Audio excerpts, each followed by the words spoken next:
प्रत्यक्ष दर्शन झालं, मला त्यांच्याबद्दल अत्यंत आदर आहे. असे आपल्या देशाचे माजी राष्ट्रपती कैलासवासी अब्दुल कलाम साहेब यांना वंदन करून आज या अंबड नगरीमध्ये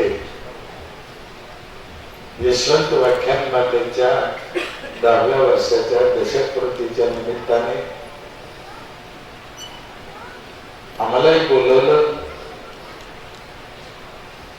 आमचा आदर सत्कार केला, पुरस्कार दिला. त्याबद्दल आयोजकाचे मनापासून आभार मानतो.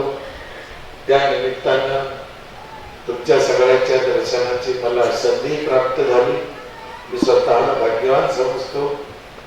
या कार्यक्रमासाठी आजच्या अध्यक्ष, प्रमुख पाहुणे, अनेक मान्यवर मंडळी आवर्जून उपस्थित आहेत.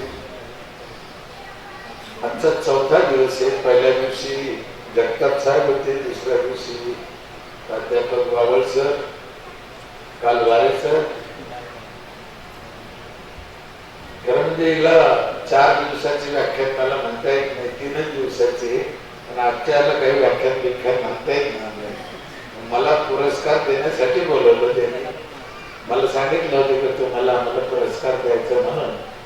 आणि एवढे 3 लोक आधी बोलले, त्याच्यामुळं मी काय व्याख्याताने किंवा व्याख्यान तुमच्या पुढे द्यावं असं काही विषय नाही. पण एक गोष्ट मला आवर्जून आवडली, त्यांनी डॉक्टर साहेबांनी प्रास्ताविकामध्ये सूचना केली की बाबा नाही व्याख्यान, पण तुम्ही 25 वर्षात काय केलं, कसे केलं, तुम्हाला काय सुचलं, तेवढं जरी मांडलं तर आम्ही त्याला व्याख्यान समजून घेऊ, तुम्हाला जरी व्याख्यान देता येत नसलं तर. आणि खरं म्हणजे तोच प्रकार आहे.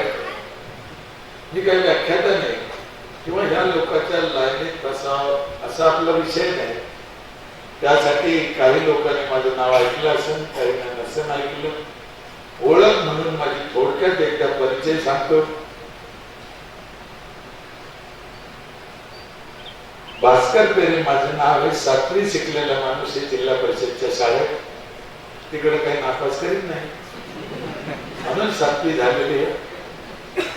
95ला माझी ग्रामपंचायत स्थापन झालेली आहे.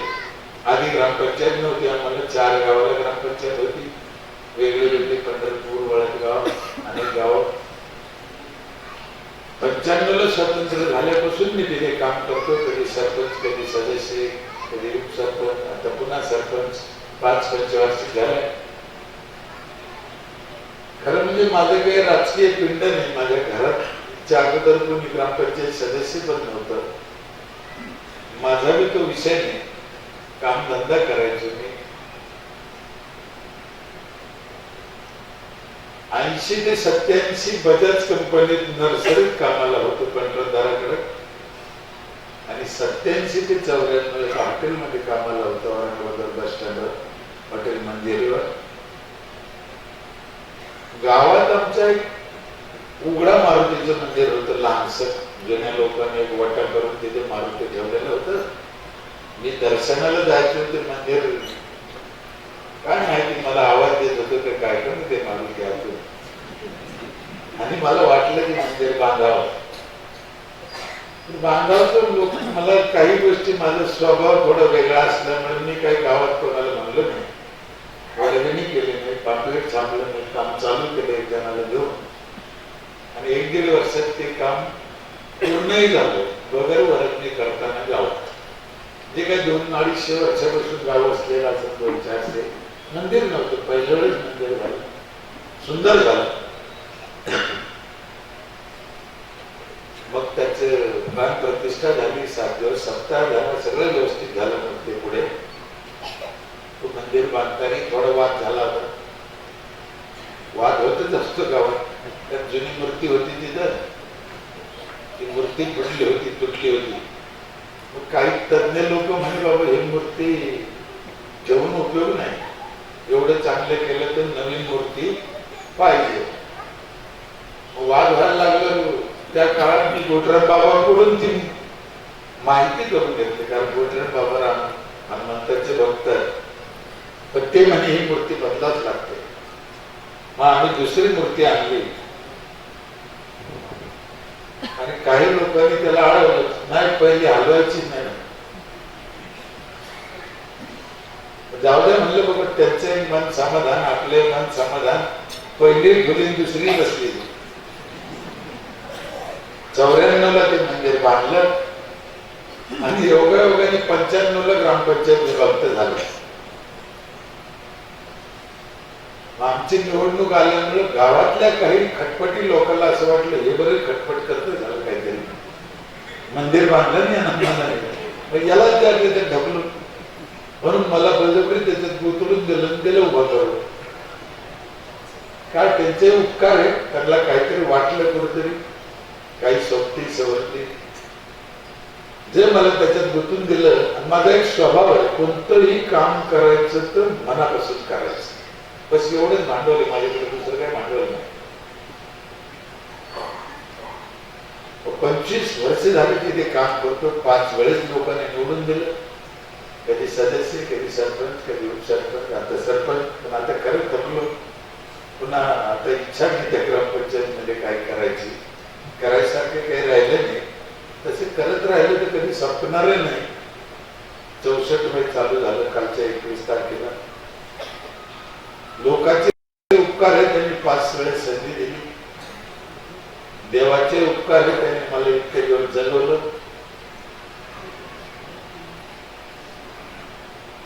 घरच्यांचे उपकार आहे, ते मला कधी काय म्हणलेच नाही. 5 एकर होती, मागाची गुण टाकली.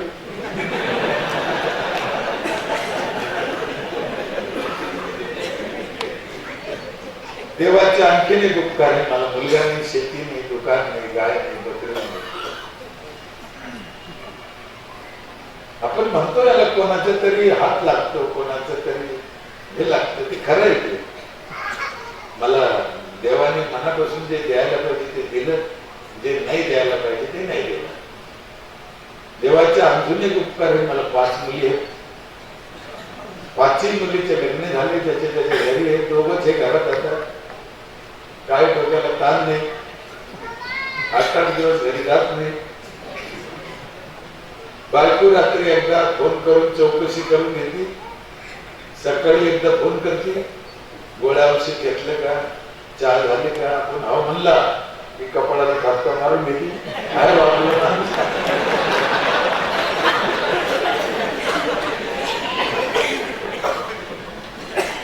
त्याच्यामुळे तुझी 8-8 दिवस जात नाही.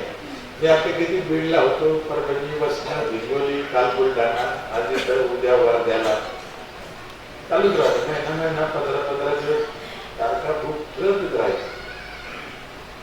घरचं काही ताण नाही, मी सांगितलं. त्याच्यात आणखीन एक घरच्याचं ताण नसल्याचं महत्वाचं कारण एक आहे. आता आहे तर दोघच. मी कितवी शिकलेला आहे, 7वी, ती अजिबात शिकेल नाही, त्याच्यामुळे ताणाची विषय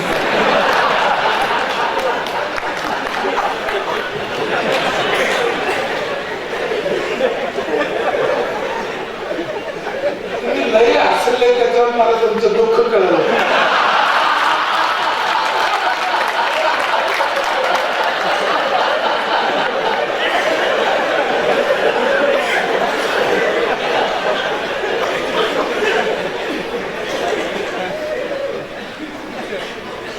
आमच्या तुकाराम महाराजांनी सांगितलेलं आहे, आलिया भोगाची असावे सादर. प्रत्येकाने तेच केलं पाहिजे, आलिया भोगाची असावे सादर. काय असं समोरच्याच चुकतं असं नाही, आपलं बी खूप चुकतं. आपल्याला चाकल असते असे नाही, समोरच्याला खूप असतं, पण गैरसमज होते. आम्ही कधी कोणाचं ऐकून घेत नाही, म्हणून हे सगळे प्रॉब्लेम राहते. आम्ही जगाला समजूनच घेत नाही, खरं म्हणजे तिथं गडबड होती. दुसऱ्याचं मत जाणून घेतलं पाहिजे, समजून घेतलं पाहिजे. 84 लाख जीव आहे म्हणते. किती माणसं, किती वेगवेगळ्या जाती त्या परमेश्वराने निर्माण केल्या, ते सगळं आपल्याला समजणं कठीण आहे. म्हणून जेवढं समजतं तेवढंच करा. दुसऱ्याला नाव ठेवून वाद करून भांडणं केल्यापेक्षा मला वाटतं आहे तो दिवस आला, तो दिवस चांगलं कसं होईल आपल्याला करीत राहा. किती दिवसाची सोबती आहे, ते जत्राला गेल्यासारखं आहे. आपण बाजारला गेल्यासारखं कोणत्या दिवशी जवळ भरोसा नाही. त्याच्यामुळे सोपं साधं जगा, काय आपल्याच्यानं होत असेल तेवढं चांगलं करा, नाही चांगलं झालं तर थोडं छान करा, झालं का आहे त्याच्या. सध्या खूपच वादाचे विषय हे, कटकटी हे राजकारण आहे, त्याच्यामुळे लोकांचे डोके खराब झाले. कोणीच काही करीत नाही, विकासावर कोणी बोलत नाही, म्हणून आम्ही लई शहाणे ठरलो. नाही तर आम्ही असं काही लई काही केलं काही, ताजमहाल बांधला म्हणजे गावात, रायगड किल्ला बांधला, काय नाही, कोणीच काय करीत नाही.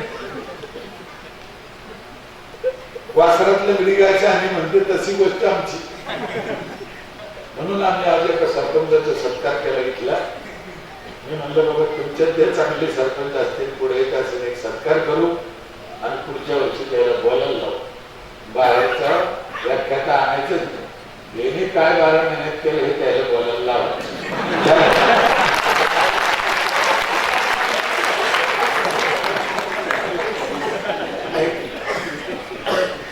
एक वर्षाचं काम 1 तास घर बोलू शकणार नाही, बोलते ना.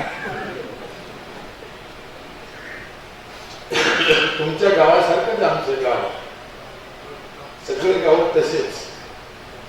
2000 TDS पाणी, विश्वास बसायचं नाही. 2000 TDS कशाला म्हणजे 100 TDS माणसाला पाणी लागतं, ते 2000 TDS होतं.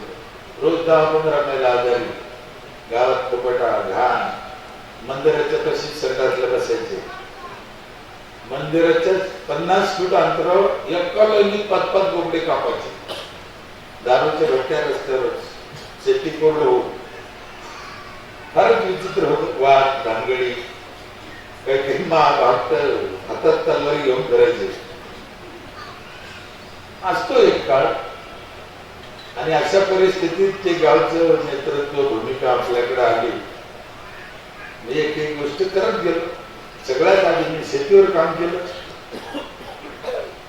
शेती बागायत केलं, शेतीला रस्ते केले.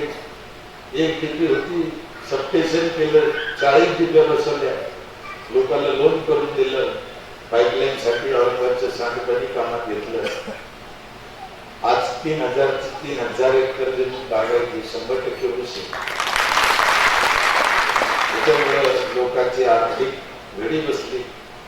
मग संत गाडगेबाबा अभियान होतं, निर्मल ग्राम पुरस्कार होते शास्त्राचे, आलारामांनी काढलेलं, जयंत पाटलांनी निर्मल ग्राम काढलं. आधी त्याच्यात भाग घेतला आणि माझी ते फार सोपं आहे, त्याच्यात भाग घ्यायचा, त्याला पैसे लागत नाही भाग घ्यायला. पण तुम्हाला पुरस्कार मिळाला तर पैसे मिळत, म्हणजे फुकटची होत ना. अमुक काम केलं तर 10 मार्क, अमुक काम केलं 10 मार्क, 100 मार्काचा पेपर असतो. गावासाठी काम करायचे त्याच्यावर मार्क असते. आणि मी आधी सांगितलं, मला मनापासून काम करायची सवय असल्या म्हणल्यावर मी कधीच नापास झालो नाही त्या कामात. त्याच्यामुळे अनेक पुरस्कार मिळाले. पुरस्काराची रक्कम जवळजवळ 2.5 कोटीच्या घरात गेली आतापर्यंत. 2 वेळेस राष्ट्रपती पुरस्कार मिळाला, एक अब्दुल कलाम साहेबांचे असते, एक प्रतिभाताईंचे असते. संत गाडगेबाबा अभियानात माझं गाव राज्यात प्रथम आलं. मग लोकांना माहीत झालं, अधिकाऱ्याला माहीत झालं, पुढाऱ्याला माहीत झालं, लोक यायला लागले, आम्हाला बोलायला लागले.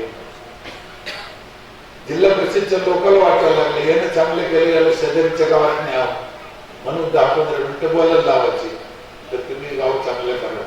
ते बोलता बोलता शेजारचं गाव करता करता तालुका, जिल्हा, मराठवाडा, महाराष्ट्र, देशभर कधी फिरायला लागलो मलाही कळलं.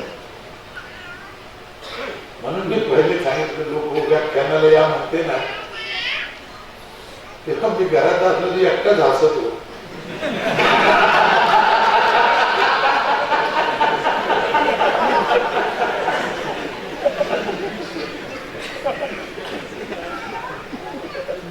वारकऱ्याची आवडत एक खोटं बोलायला मला आवडत. व्याख्यान निघलं, व्याख्यान म्हणलं की खरं हाल चालू आहे. महाराष्ट्रभर पाहिजे 35, 40, 70, 80 वर्षाचे व्याख्यान आलेले गेले, हाल चालू आहे व्याख्यान आले. त्याच्यात एक राजकारण, जसे साहित्य संमेलन त्याच्यात राजकारण चालू झालं ना, तसं याच्यात बी झालं. त्याच्यामुळे म्हणून तुम्हाला ते विचारते तुम्ही प्राध्यापक आहे का, तुम्ही प्राचार्य आहे का? कारण राजकारण आता सगळं प्राध्यापक आणि प्राचार्यच हातात आहे.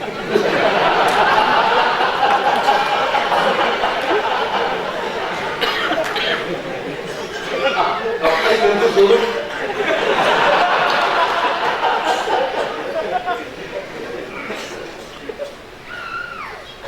करा, त्याला येईल ते करा. आपलं काय काय केलं आम्ही असं आमच्या इथे आणि इतर लोकांनी काय करायला पाहिजे दोन्ही एकत्र सांगतो. 5-7 कामावर आपल्याला काम करायचं आहे. एक, पिण्याचे पाणी स्वच्छ पाहिजे. दुसरं, वापरलेलं पाणी जमिनीत जिरवलं पाहिजे. तिसरं, फळाचे झाडं लावले पाहिजे. चौथं, स्वच्छता पाहिजे, स्वच्छताचा वापर पाहिजे. आणि 5वं, मुलाचं शिक्षण चांगलं पाहिजे. झालं.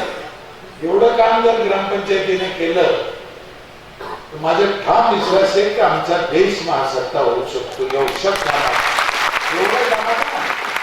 हे लय कळलेलं आहे त्या कामात, पण ते खूप लोकांच्या लक्षातच येईल. आमच्या अब्दुल कलाम साहेबांचं स्वप्न होतं 2022ला महासत्ता करायचं. महासत्ता करायचं म्हणजे आम्हाला काही कोणी देशात बांधून टाकायचे का? नाही. कोणाची जमीन घ्यायची का? नाही. मग महासत्ता करायचं म्हणजे नेमकं काय करायचं? आणि मला कधी कधी असं वाटतं जसं अब्दुल कलाम साहेबांचं जे स्वप्न होतं ना ते छत्रपती शिवाजी महाराजांचं होतं. त्यांना नेमकं काय करायचं होतं, काय अपेक्षित होतं हे समाज समजून घेईना. आता 900 योजना आहे शासनाच्या. समाज सुखी नाही. महाराजांच्या काळात एक योजना नव्हती. समाज सुखी होता. म्हणजे यांना काय अपेक्षित आहे? यांना एकच अपेक्षित आहे की प्रत्येक माणूस त्याच्या पायावर उभा राहायला पाहिजे. प्रत्येक गाव स्वतःच्या पायावर उभा राहायला पाहिजे. पर्यायाने देश त्याच्या पायावर उभा राहायला पाहिजे. याचं नाव महासत्ता आहे. आम्हाला कोणाकडून काही घ्यायचं नाही, आम्हाला कोणाला काही द्यायचं नाही. कोणाविषयी आमची दुश्मनी नाही, कोणत्या देशाविषयी आमची दुश्मनी नाही. अशा पद्धतीचा आपला देश सुजलाम सुफलाम सुखी राहावा एवढीच अपेक्षा आहे. तीच महाराजांची होती, तीच अब्दुल कलाम साहेबांची, तीच सगळ्या संतांची. आम्हाला अडचण काय? आज जर आमचा आर्थिक पाहिलं आपण काही कमी नाही, कोणापेक्षा काहीच कमी नाही. की जे सरकार आकडेवारी काढित ते कशावर काढित मला काही कळत नाही. तुम्ही कोणत्याही गावात जा, रोजगार मिळत नाही साहेब. मिळतो का? नाही मिळत. मग गरिबी आहे का? कुठून गरिबी काढते मला कळत नाही. आजच माझे इथलं उदाहरण आहे की आर्थिक सर्वेक्षण चालू झालं, जनगणना चालू झाली, ते कट्टेवाले अर्धा निघत होते गावात. मी पकडून आणले. म्हणलं काय करता रे? ते म्हणजे जनगणना करतो. म्हणलं तर बापाचं गाव आहे का? हा साहेब. आणि मी पुन्हा बोलून राहिलो तुम्ही याला चांगलं ठाम घ्या, मला काही प्रॉब्लेम नाही. मी जे बोलतो ते बोलतोच. ते म्हणजे तुम्ही असं कसं म्हणता? मी म्हणलं काय म्हणतो? तुला माझ्या गावातले घर, लोकसंख्या, कोण कुठं राहतं माहिती आहे का? 3 किलोमीटरचा एरिया आहे. किती? ते म्हणजे मला नाही माहिती. म्हणलं मग तुला लाज वाटते का? मग तू सर्वेक्षण कसं करते? कोण कुठं राहतं हे जर तुला माहितीच नाही, सर्वे कसं करशील? आणि मी का काढला हे मुद्दाम? सगळ्याच्या गावात चालू आहे. कुठून तरी काटते झाडे आणि ते सर्वे करते. वापस पाठवले. म्हणजे कशाला मिळणार नाही ना. हो काय बाहेरच्या पोराला कसं काय माझं सर्वे करू शकतो? हेच घोळ होतो जेव्हा पिकाचा सर्वे होतो, पीक पेरणी होती, कोणी सतत जाऊन पेरणी लिहिले. सरकारला माहिती राहत नाही. कोणी सांगते एवढा हेक्टर म्हणजे झालं कागदावर. कोण वावरत गेलो? गाडी पाड्यात त्याला कर्ज काढायचं होतं म्हणून ऊस लावून घेतला. गाडी पाड्यात कापसाला अनुदान मिळालं. हे सरकार कापूसच नाही.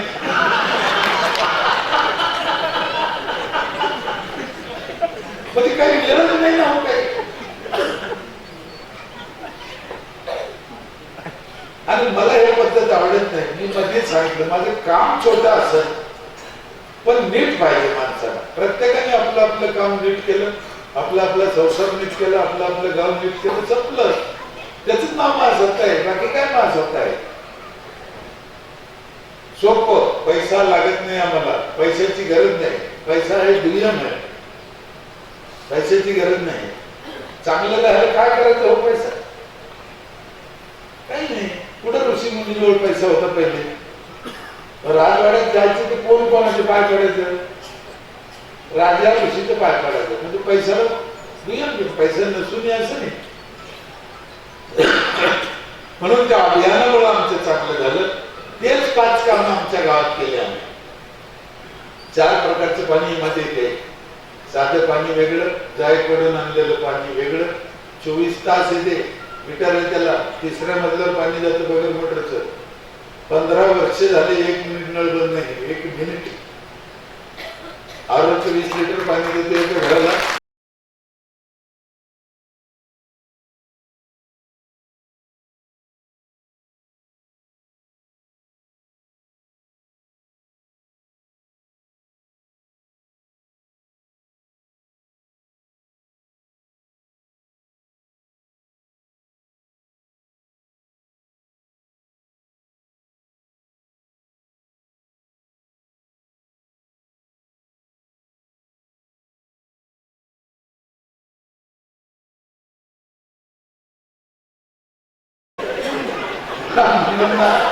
मला गुरुजीचा लय राग येतो.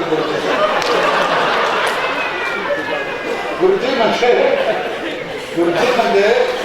शाळेतला गुरुजी किंवा प्राध्यापक असाच गुरुजी नाही. सरपंच पण गुरुजी आहे, आमदार पण गुरुजी आहे, खासदार पण गुरुजी आहे, कीर्तनकार पण गुरुजी आहे, पत्रकार पण गुरुजीच आहे.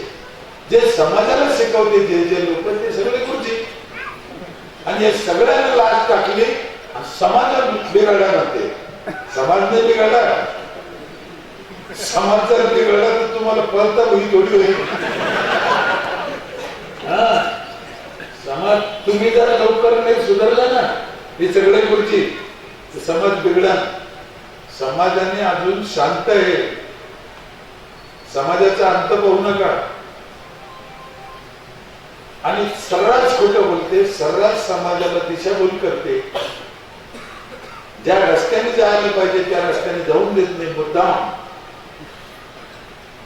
आणि कसा विकास आहे? आम्ही तेच पाहिलं. हे काही खरं नाही. मग आम्हाला ज्ञानेश्वर महाराजांचं एक वाक्य आठवलं, आपली आपण करा सोडवतो. आणि तेच केलं ना. मला आयुष्यभर तेवढंच करायचंय. आता त्याच्यापेक्षा दुसरं काही करायची इच्छा नको. आपलं गाव आपण भले आपल्या गावासाठी जेवढं करता येईल तेवढं करायचं. उर्वरित आयुष्य काय चांगलं होईल वाईट होईल थोडंफार करायचं. हे लोक बोलवते आदरानं मोठेपणानं म्हणून जायचे, नाही पुढे जायचं आपला काही संबंध नाही. दुसऱ्याच्या गावात माझा जीव नाही. मला दुसऱ्याच्या गावात काही इंटरेस्ट नाही. मी पुढे अजून एक गाव दत्तक घेतलं नाही. मला घ्यायचं नाही. 5000च्या पुढे गावात गेलो असेल, कोणत्या गावाला गेलो मी लिहून सुद्धा ठेवत नाही. दुसऱ्या दिवशी काल कोण माणूस भेटला त्याचे लिहून ठेवत नाही.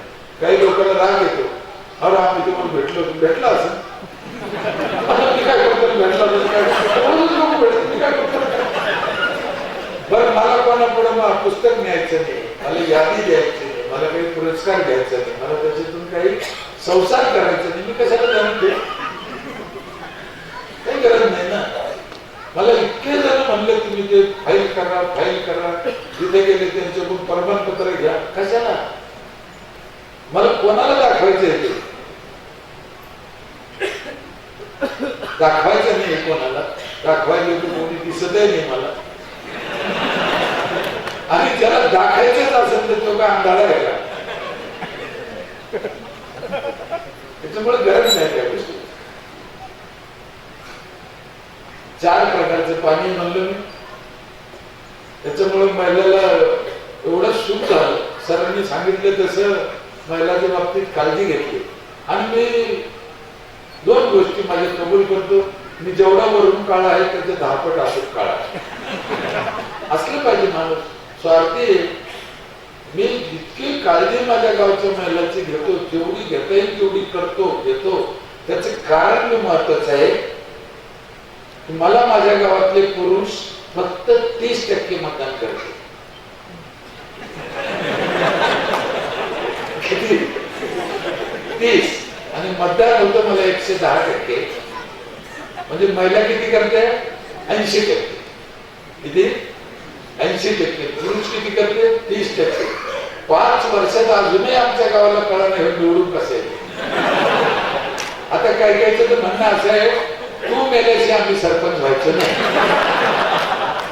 80% महिला मला मतदान करते, हे सत्य आहे. मला घरी येऊन सांगते काही महिला, दादा तुम्ही काय काळजी करू नका, आमचं माणूस इकडे तिकडे काही करत असेल तर आम्ही आहे. महिला का मतदान करत्या? त्यांच्या मनात कपट नाही, त्या काही भाजपच्या नाही, त्या काँग्रेसच्या नाही, त्या राष्ट्रवादीच्या नाही, त्यांना विकास सुचली लागते म्हणून त्यांना दिसून राहिलं ना हे एवढं. साहेब 15 वर्षात 1 मिनिट नळ बंद नाही, काही मजाक नाही. आजच्या घडी ना ते काय अवघड असं नाही. महिला मला घेऊन चालते म्हणून मी त्यांची काळजी घेतो. काही माणसं टॅक्स भरत नव्हते, टॅक्स लय महत्वाचा आहे. मग मी आणखीन एक 10-12 वर्षापूर्वी एक काम केलं, जो पहिल्या दिवशी टॅक्स भरत त्याला वर्षभर दळण फुकट आम्ही पिठाची गिरणी टाकून दिली आहे ग्रामपंचायत. मग बाईला आणखीन हे झालं, तर पिठाची गिरणी तिच्याशी निगडीत आहे. ती काही करून ते नॉर्डल धरायचे, त्याचे पैसे घ्या.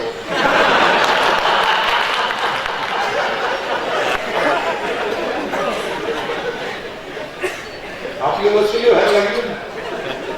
दरवर्षी 500 रुपये वाढवतो मी टॅक्स, कोणाला न विचारता. आमच्या सदस्याला माहिती नाही मी टॅक्स कधी वाढवतो.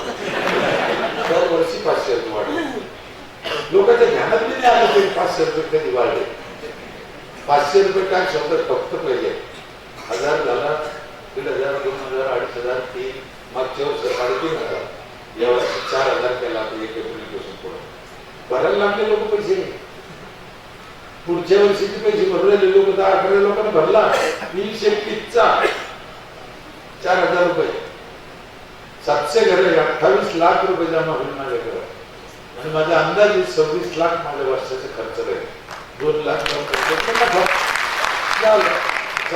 आयोगे, जिल्हा परिषद आहे, आमदार आहे, खासदार आहे, हे पैसे वेगळे. रोजचं खर्च 26 लाख भरून जातो टॅक्स. त्याच्यामुळे आम्हाला करता येतं. आणखी पुढे जसे 500 वाढीत गेलो तर त्याच्या सुविधा वाढत गेलो. नंतर मसाल्याची गिरणी घेतली, डाळे करायची गिरणी घेतली. सगळ्या गावचं करून देते फुकट. बटाटा चिप्स करून देते, चिवडा करून देते, शेवाय करून देते, पापड करून देते. 4000 रुपयात सगळा प्रकार घ्या. 20 लिटर आरोग्य पाणी पण. अख्ख्या गावच्या महिलाला सॅनिटरी नॅपकिन फ्री आहे वर्षभर. का नाही? वायफाय घरी आहे. 4000 रुपयात देणे. लय आत्ती झाली महिलाला, लय दिलं म्हणून यावर्षी आणखीन एक आम्ही 1 जानेवारी पासून एक नवीन काम चालू केलं. आता मला असं वाटतं की कोणी ग्रामपंचायतीच्या कसं डोक्यात येईल किंवा शासनाच्या पण डोक्यात येईल ना, म्हणून आम्ही एक वेगळ्या पद्धतीचा प्रोग्राम राबवला. कचरा पण आम्ही घरून आणतो. ट्रॅक्टर आमचं आहे, बकेट 2 दिलेलं आहे, प्लास्टिक ठेवायला पिशवी आहे, आमच्या बकेट आहे दर घरी.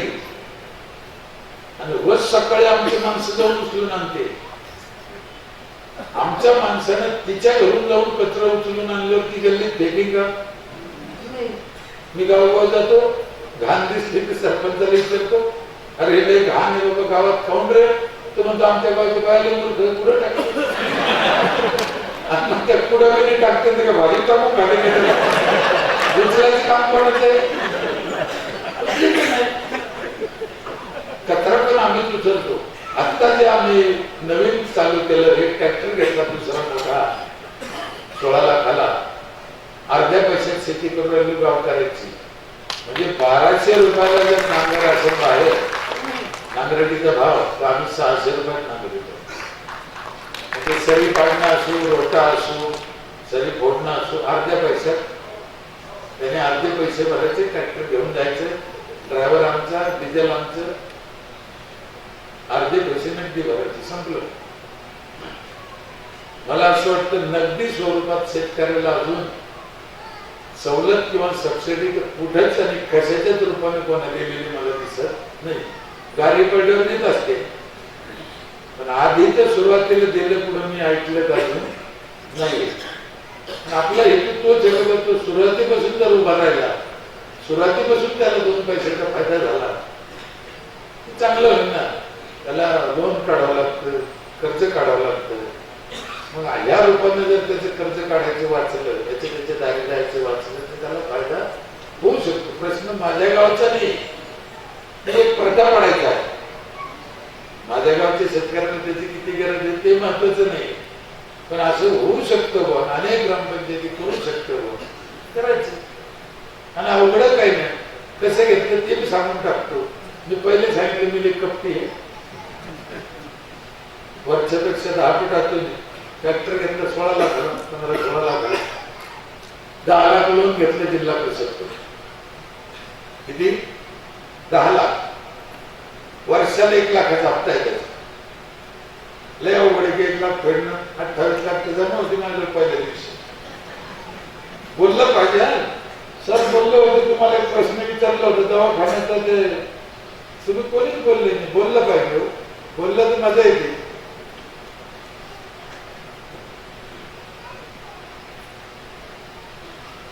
दहा वर्षाची भेड म्हणलो नाही ना. वर्षाला 1 लाख हप्ता आहे, 4 लाख कृषी खात्यातून सबसिडी घेतली. ट्रॅक्टर घ्यायला पैसे लागले की मला नाही, फुकटच्या फाकट झालं. किती वर्षाची भेड आहे? 10 वर्षाची. वर्षाला 1 लाख. आता ह्या जानेवारीला घेतला म्हणजे याचा हप्ता कधी येईल? पुढच्या जानेवारीला. आणि मी या ऑगस्ट पर्यंतच आहे.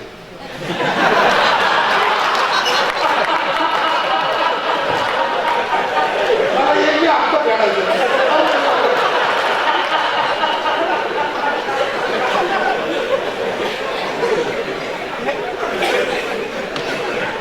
मग इतका तरी कपटी सरपंच पाहिजे तर लोक पाहिजे. लोक काय करायचं? आता लोक कोण ट्रॅक्टर घेतलं म्हणते मी, हप्ता कोण फेडेल?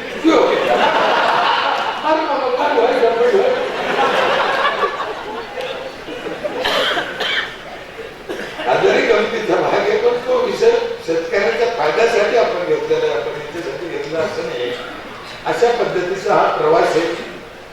हा प्रवास करताना कटकटी आहे, वाद आहे, हेवेदावे आहे, भाऊबंदकी आहे, हे तो होणारच आहे. त्याच्यात काही विषय ते कौरव काय म्हणले होते म्हणजे पांडवाला, सुईच्या टोकावर नाही एवढी माती द्यायची नाही. आता हे काही बोलायची विषय होत आहे. भाऊबंदकी, अपसात, वाद, कटकटी, इलेक्शन, हे सगळ्या कटकटी होत्या.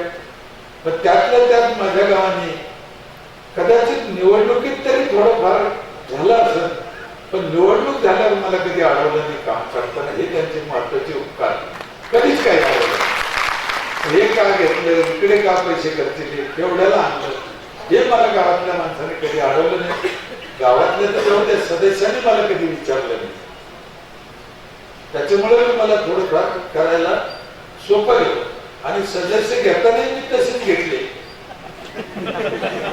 जे मला कधी काही विचारायचे म्हणजे प्रांजळ लोक पुढे उभा केले, लोकांना निवडून दिले. 5 वेळेस त्यांना निवडून देणं सोपं नाही.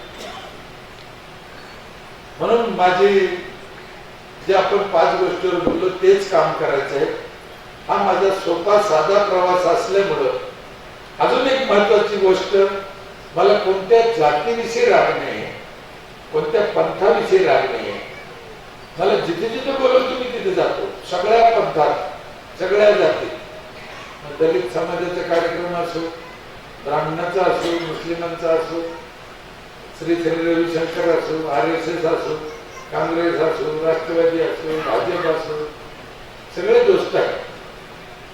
आणि सगळ्यात चांगलं आहे मी जवळून पाहिलं. आपण काय दुसऱ्यांचं पाहत नाही, त्याचा अभ्यास करत नाही, म्हणून आपल्याला लांबून वाईट दिसतं. मला वाईट दिसतच नाही. आणि तुम्ही जेवढं जवळ राहील तेवढं तुम्हाला अभ्यास करायला कळेल ना. जात नाही आम्ही परस्परच कोणाचं तरी ऐकून आम्ही एकमेकाला नाव ठेवतो. नाही, कशात वाईट नाही, कोणती जात वाईट नाही. मला ती एकही जात वाईट दिसत नाही. हा, एक मात्र नक्की वाईटाची एक जात भेटली सगळ्या याच्यात ती कुठेही जा, कदाचित इथं बी असं असू शकते ना, असू शकते. आता काय याला खेळ म्हणतात, याला जर कोणी राजकारण करत असेल किंवा यांचं काहीतरी वेगळाच हेतू असेल, अशा नजरेने पाहत असेल, ती एक जातच आहे. पण तुमच्या जागी जर मी असतो हे व्याख्यान मला चालायला, आपला टाइम काय आहे व्याख्यानाचा? 7:30 लोक आणून बसले असते. पाहिजे पुढच्या वर्षी काय केलं असतं माहितीये? जे 7च्या आत नोंदणी करते त्याच्यातून चिठ्ठी काढून एक शालू सप्रेम भेट काय साला देऊन बसायचं टाकायचं.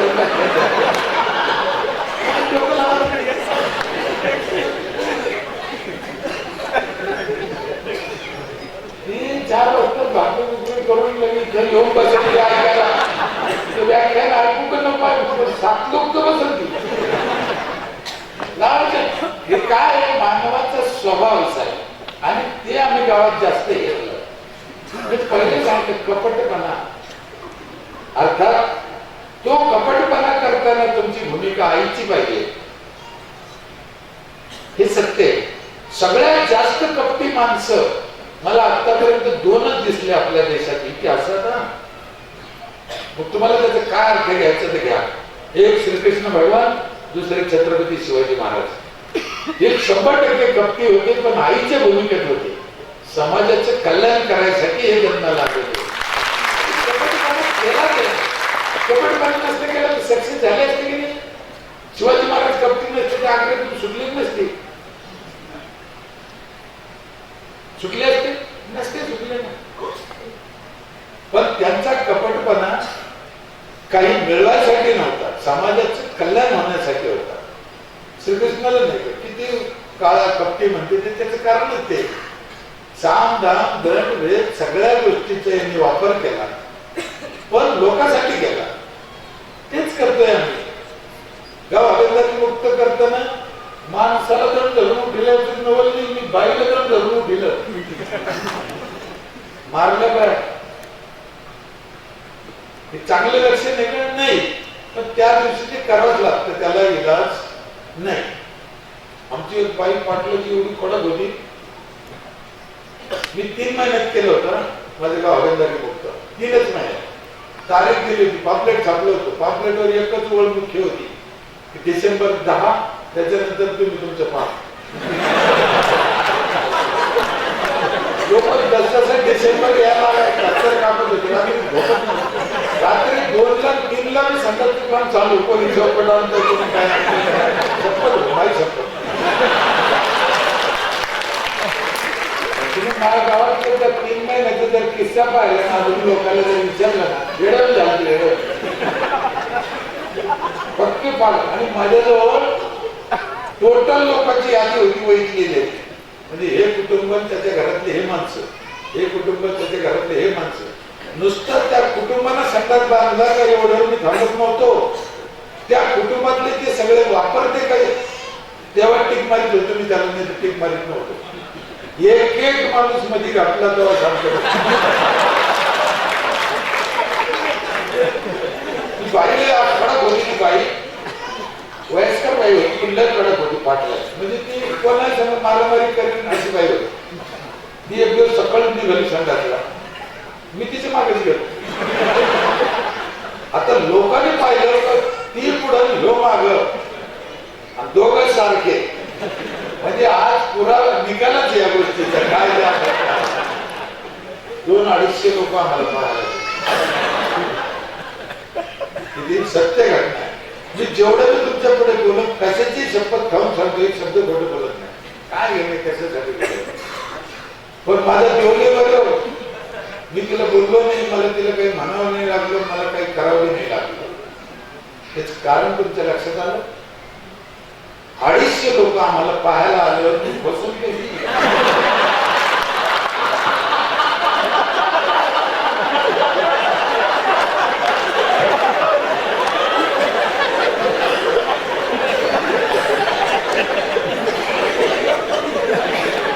लाल झालं बाई लाल. तिच्या मैत्रिणीचं एक शेत होतं बाजूला, ते बी सत्य घटना आहे. ती तिच्या शेताकडे चालली, तर तिला असं वाटलं की बापू त्या शेतात जाऊ. मैत्रीण बी लई पक्की होती, बांधावर भरायली अशी यायचं नेऊन शेतात. जवळची मैत्रीण होती ना. काय विचित्र समाज आहे. बाईला बाई जवळची मैत्रीण पण तिला येऊन दिलं नाही शेतात. बाईने तांब्या फेकून दिला गबडा. 2-4 शिव्या घातल्या मला. म्हणजे मेला तुला काही लाज वाटते की नाही मला. मी म्हणलं मी काय केलं लाज वाटत. ती म्हणजे मी आता पोलीस स्टेशनलाच आहे. म्हणलं माझ्या गाडीत चाल चाल काय सांग पोलीस स्टेशनला काय केलं मी तुला, काय बोललो, काय तकलीफ दिली. आणि असा कोणता कायदा झालं बाई कुठे हाताला बसावून सरपंचाच्या रोड उभं राहून मग तिच्या ध्यानात आलं की नाही खरं आपलं चुकलं. साहेब तुम्ही 24 घंट्यात संडास बांधला, 24 तासात बांधला ते. आणि मग तरुण मला काल म्हणून यायला आपल्याला संडास दाखवतो. मी 4 घालून 24 घंट्यात कसं बांधले.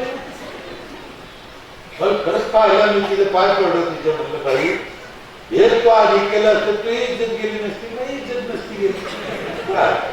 पण 24 घंट्यात बाई संडास बांधू शकते गेली आहे ना.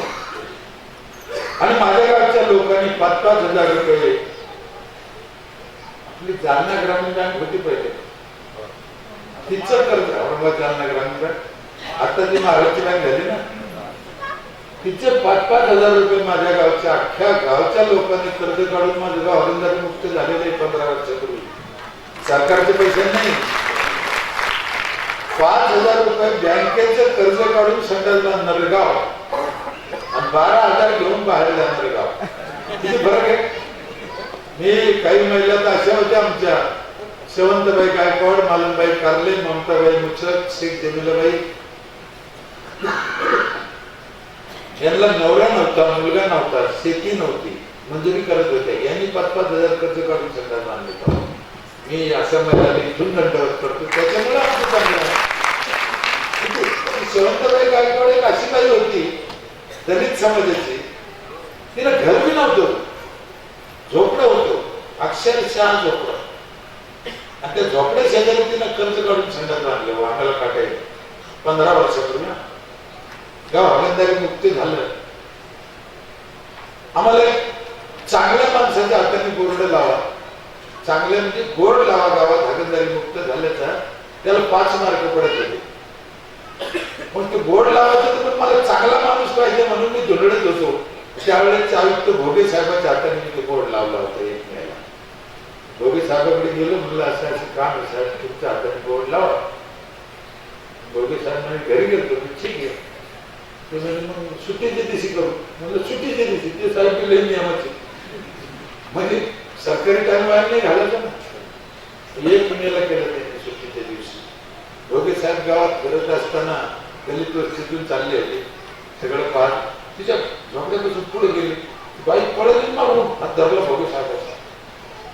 अहो म्हणे सगळं पाहून चाललं, सोन्याचा माल पाहिलाच नाही म्हणे. ह्या शब्दात बोलली ती. भोगे साहेब म्हणे काय झालं म्हटलं. साहेब तिथे संडास बांधले पहा आले पाहायला. भोगे साहेबांनी संडास मला म्हणजे हिचं घर पुढे तिला गरमी साहेब झोपडे तिचं. संडासला कुलूप लावली तिनं. तिच्या आयुष्यातली पहिली कुलूप ती चावी कमराला सापड्याने तिला घरी उघडून दाखवलं तिला. काय प्रसंग असते जीवनात, काही काही काहीचे काही. भोगे साहेब गरम झाले मला. तुला काही वाटतं की नाही वाटतं, तुला घरटून द्यायचं ना. मी म्हणलं साहेब आता यादी पाठवलेली आम्ही, त्याचं तिचं नाव आहे. ठीक आहे ना. दुसऱ्या दिवशी सकाळी आम्ही 28 लोकांची यादी होती आमची. 28 सकाळी 9 वाजता साहेब ती यादी घेऊन आला कोणतरी. तुमची 28च्या 28 घरकुलं मंजूर झालं. म्हणजे आपण नीट असल्यावर काहीही होऊ शकतं. नाही तर मग एखाद्या सरपंचानं तर जितका दामडू केला असता त्याचा, मी 28च्या 28 मंजूर करून आणतो म्हणलं असतं. किती किती देतात लय सारखं ठेव. तिने घेतलं माझी शपथ. 100-150 घरकुल केले असेल, वर झाले असेल आमचे. कधी मी तर थोडं माझ्या सदस्यांनी कोणाला शिकवलं, 1 रुपया कोणाकडून घेतला नाही. आम्ही ते करणं ठरवतो ना. 25 वर्ष झालं मला एक हाती सत्ता आहे. एक हाती मला 5 मुली, हे 5 मुलीची शपथ खाऊन सांगतो मी, 25 रुपयाचे सुद्धा लकडे केलं नाही. हा वांग्यातलं बटाट्यात वांग्यात ते केलं नाही, खायचा विषय नाही. कुणाला करायचं? पहिल्यांदा ऐकलं तुम्ही लोक कोळशात खाते, सिमेंटात खाते, पहिले कोणी चाऱ्यात खाते, आता संडासात खाते म्हणजे थोडी तर लाज पाहिजे ना माणसाला. तुकाराम महाराजांनी दुष्काळ पडलं तर सगळं धन वाटून दिलं होतं. काय ठेवलं? सावकारी कर्ज माफ केलं सगळं.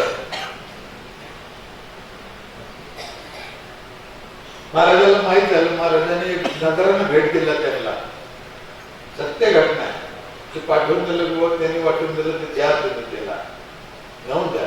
महाराजांनी पाहिलं हे काय आणलं म्हणे, आणि छत्रपती शिवाजी महाराजांनी तुम्हाला नगरांना पाठवलं. अहो म्हणे मी माझ्या लोकांना वाटून दिलं, मी माझ्या कर्जाच्या व्याजाच्या वया बुडून टाकल्या, मला घ्यायचं नाही इथून पुढे, मला काही ठेवायचं नाही, तुमचं कशाला घेऊ. छत्रपती शिवाजी महाराजांचं वापस पाठवणं काही मजा नाही. ह्या नव्हतं ते. आम्हाला माजी आमदाराचं साडू भाऊ भेटलं ते एक सेल्फी काढू करून छत्रपतीचं वापस झालं. ताकद लागते ना साहेब त्या गोष्टीला, सारखेला लागते ना ते.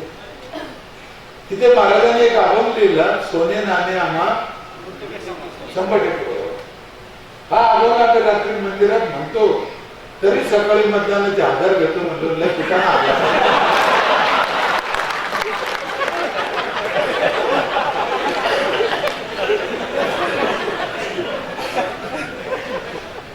का शिकवत नाही हे लोक समाजाला? मला कळतच नाही. शिकवा ना, काही शिकतो. मेल्यावर तुम्हाला तेलाच्या कढईत येऊन टाकीतो, याचा बाप पाहून आला वळून. काही सांगतंय समाजात, इथं पाप केलं तिथं घडा लागत, हे शिका ना. ते काही शिकून कसं काय? आता ते काटते एवढे चाप रे, मेल्यावर टाकीतो का चटकावून घेऊन येते. असं होतं ना, गैर चुकीचं सांगायचं. माझा ठाम विश्वास आहे, ज्ञानेश्वरी असेल, गाथा असेल, ग्रामगीता असेल, एवढे 3 पुस्तकं जर आम्हाला शिकवले समाजाला मनापासून, म्हणजे जे त्यांना अपेक्षित होतं ते शिक्षण जर समाजाला दिलं तर दुसऱ्या पुस्तकाची गरज नाही आम्हाला. सगळं शिकवलेलं आहे. पेरायचं कसं, कोणतं पीक घ्यायचं, शेती कशी, पाणी कशी, वीज कशी, सगळं सगळं सगळं.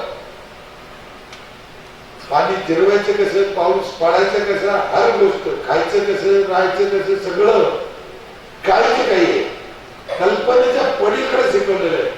एवढं तुमचा संसार परमार्थ कसा करायचा, आई बाबा संघ कसं वागायचं, बायको संघ कसं वागायचं, पोरा संघ कसं वागायचं, टोटल लिहिलेलं आहे.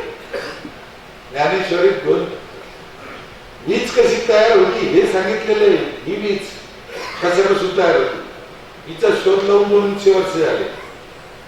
हिचा शोध लागून 200 वर्ष झालं. ज्ञानेश्वरांनी कधी लिहिलं? 700 वर्षापूर्वी. विचार करा ना, काय असं दळलेलं त्याच्यात. हे अणू रेणू हे शब्द गाथे ते कुठून आणले? विमान हे शब्द गाथे ते कुठून आलं? आमची बुद्धी कमी पडते, मग आम्ही एकमेकाला नाव ठेवतो. काही काही लोकांना नाव ठेवायची सवय, या जातीला त्या जातीला, परमार्थाला, वेदाला, गाथ्याला. मला कोणाचं समर्थन नाही करायचं, पण एकदा समजून तर घ्या ना. संजयने धृतराष्ट्राला घरात बसून लढाई सांगितली. आता हे लय लोकांचं म्हणणं ही अंधश्रद्धा आहे, खोटं आहे. असं माझं काही म्हणणं नाही त्याला की ते खरं आहे, पण असं होऊ शकतं एवढी तर तुम्हाला हिट दिली. मग आज लंडनला चाललेलं क्रिकेट तुम्ही इथं बसून पाहू शकता. गुजरात मध्ये आज ट्रम्प साहेब आले, तुम्ही घरी बसून पाहिलं. मग तुम्ही पाहू शकता, तर संजयने कसं नसेल पाहिलं? पाहू शकला किंवा नसेल पाहिलं, पण असं होऊ शकते हे तर तुम्हाला सांगितलं. सीतेला पळून नेलं होतं रावणानं, कशात नेलं होतं?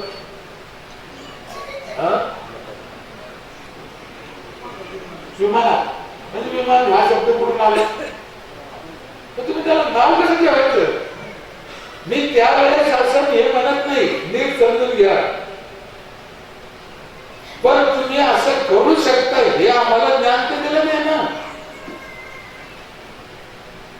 गाडग्यात नाथ जन्मले बघा, नसन जन्मले, काय दावाने काय भानगडीची घेणं.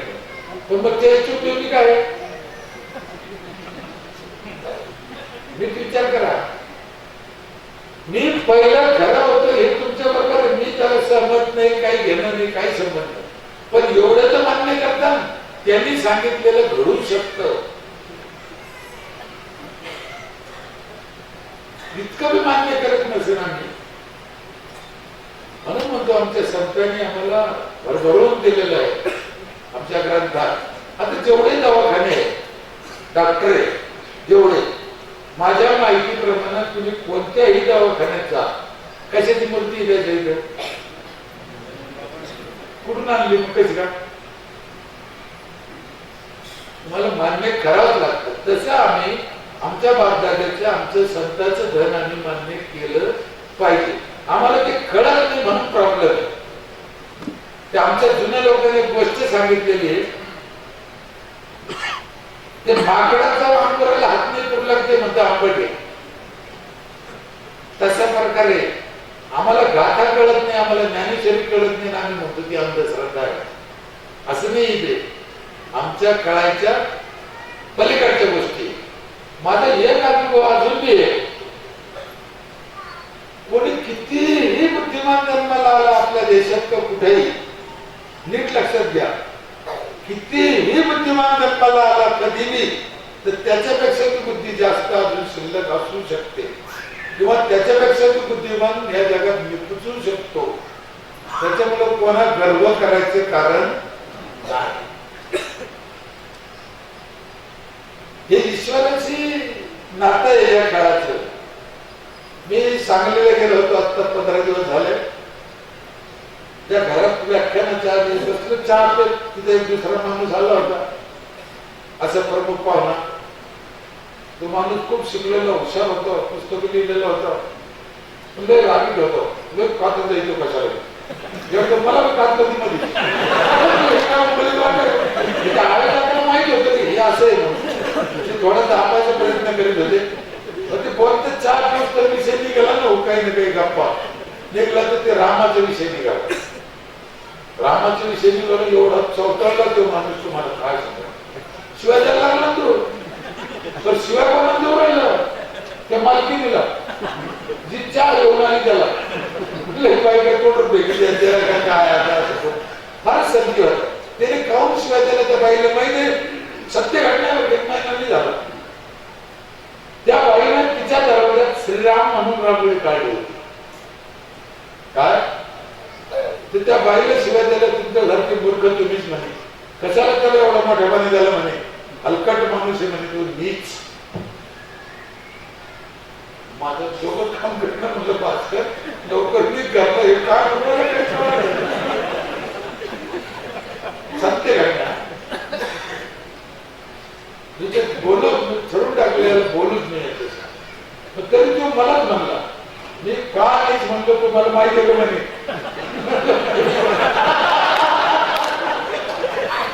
तो म्हणे त्यांना त्याच्या बाजूला धोब्याच्या म्हणल्यावर घराच्या बाहेर काढून दिलं, ही माणसं नीच आहे.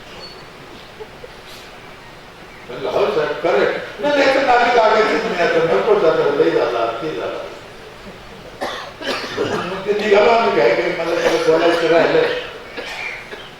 कार्यक्रमाच्या ठिकाणी गेलो स्टेजवर, आधी ते बी बोललो, सगळा महा उल्लेख केला उताना पाताना. मला बोलायची बारी आलं, ते निघालं विषय. मी म्हणलो इतके माणसं हे विचारली, एक स्वतःच्या जीवनात एकदा ठरलं की ठरलं म्हणलं, रामाला असं असं म्हणलं, त्या बाईनं रांगोळी काढली म्हणलं, तो साहेबांना लय राग आला, अति नीच माणूस. पण मी म्हणलं मग मी असा अभ्यास केला की तो राम किती नीच विषय हा तुम्हाला नाही कळला. ते म्हणजे कसं काय? मी म्हणलं तुमच्यापेक्षा त्या बाईला जागा कळला. लोकांना कळा ना, त्याला ठरवलं 100% इकडे दिसतात. म्हणलं तुम्ही त्याला नुसते नीच म्हणला, पण त्या बाईनं अशा ठिकाणी ठेवलं त्याला की सगळे लोक येताना जाताना तोडीले पाहिजे असं तिथे येतोय. असेल का म्हणे इतका मूर्ख वाटत आहे.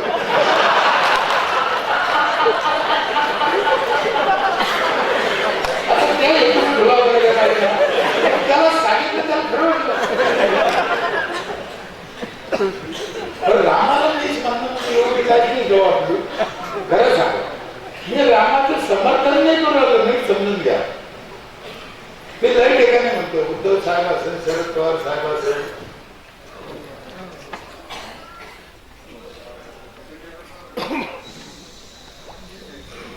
हे काही पुढारी असतील जे राज्यकर्ते हे खूप लोक त्या पक्षाचे नसलं म्हणून दुसऱ्या पक्षाच्या लोकांना काहीतरी बोलते, व्हॉट्सअपला काहीतरी पाठवते. ते मला तरी काही बरोबर वाटत नाही. असं नाही करायचं आपण, पण आपल्या बोलल्याने ते काही सुधारणार नाही, ते घडणार नाही. कशाला आपली इज्जत घालून द्यायची ह्या लोकांना? इतके मोठे लोक आहेत ते त्यांच्याबद्दल अपशब्द बोलणं चांगलं नाही. तुम्हाला राग असू शकतो, काही कारणाने त्यांच्या चुका असू शकते, किंवा त्याच्या डोक्यात काय आहे ते आपल्या कळायच्या पलीकडे आहे. त्याच्यामुळे तिकडे न पाहता आपण म्हणलो तसं आपली आपण सोडून करून घ्यायची, सोडवणूक आपलं गाव चांगलं करा, संपलं. बरं यांना यांचे गाव तयार झालं नाही चांगलं, त्यांच्याकडून महाराष्ट्र आणि भारत कधी व्हायचा हा बी विचार करा ना. करायचे त्यांचे कर्तव्य, ही गोष्ट खरी आहे. ते नाही करत त्याचे कारण वेगळे, हजार कारण आहे. आपण तिकडे न जाताना सगळ्या लोकांनी आपल्या घरापासून सुरुवात करायची. आपलं घर, आपलं गाव स्वच्छ सुंदर करायचं, चांगलं राहायचं, चांगलं खायचं. का करायचं? हे आमचं आरोग्य खराब झालं, आमचं आयुष्य कमी होऊ राहिलं. 100 वर्ष जगत होते पहिले लोक, 60-65 वर्षावर आलो आम्ही. आता किती वर्ष जगतो? 70च्या आत. मी तर गमतीनं म्हणत राहतो, याच्यात काय पाकिस्तानचा हात आहे का? आमच्या मूर्खपणामुळे झालं ना. म्हणून त्या 5 गोष्टीवर आपण जोर द्या. 1 पिण्याचं स्वच्छ पाणी पाहिजे, 2 वापरलेलं पाणी जमिनीत जिरवा, 3 फळाचे झाडं, 4 स्वच्छता आणि 5वं शिक्षण. 5 लिटर पाणी आमच्या पोटात रोज जातं. सगळ्यात जास्त पोटात काय जात असेल तर पाणी. अन्न लई अर्धा किलो 1 किलो खातो, पाणी 5 लिटर पोटात जातं आपल्या. म्हणून पाणी स्वच्छ पाहिजे. 94ला 2 डॉक्टर होते आमच्या इथे खाजगी, दोघं पळून गेले. 10 रुपयाचा धंदा होत नाही साहेब, कोणी आजारीच पडत नाही. बाई 10-15 महिला आजारी पडत होत्या, एक बाई आजारी पडत नाही आता. ते खंडीत पडली बी, सर्दी बिर्दी झाली, तुम्ही डायरेक्ट विचारतो तिला कोण्या गावाला गेली होती, त्याच्याशिवाय आजारी पडूच शकत नाही.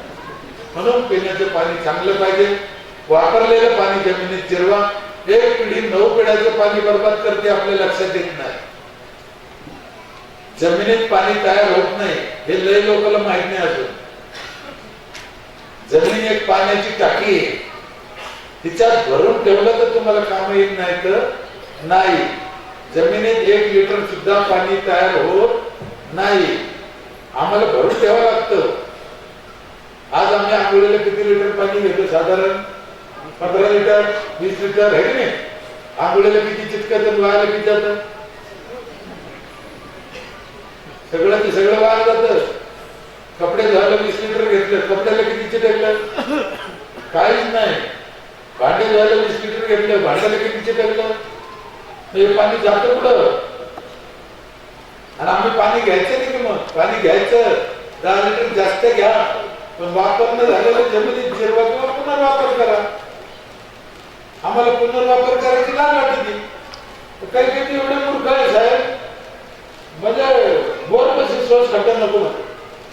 आमच्या बोरपशी तुमचा सोस खड्डा नको, वाढ भांडणं काय होतं त्याला? तुम्ही वापरलेलं पाणी पुनर्वापर करून तुम्हाला घ्यायला काही हरकत नाही साहेब. डोक्यातून काढून टाका हे खटका. बरं, जमिनीत एवढी ताकद आहे पाणी स्वच्छ करायची, त्या खड्ड्यातून खाली जाऊन बोरला लागून येईपर्यंत पाणी स्वच्छ होऊन जातं. म्हणून पुनर्वापर करा. कोणी म्हणाल त्याचे पुनर्वापराचा फटका आहे ना, चांगले दिसत नाही, त्याच्यात लग्नी संडास घाण असते बुवा. ठीक आहे, आंबटला पाणी कुठून येतं?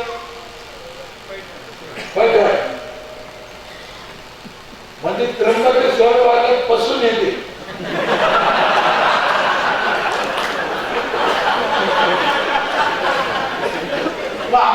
आंबडवाल्याचं चालत नाही.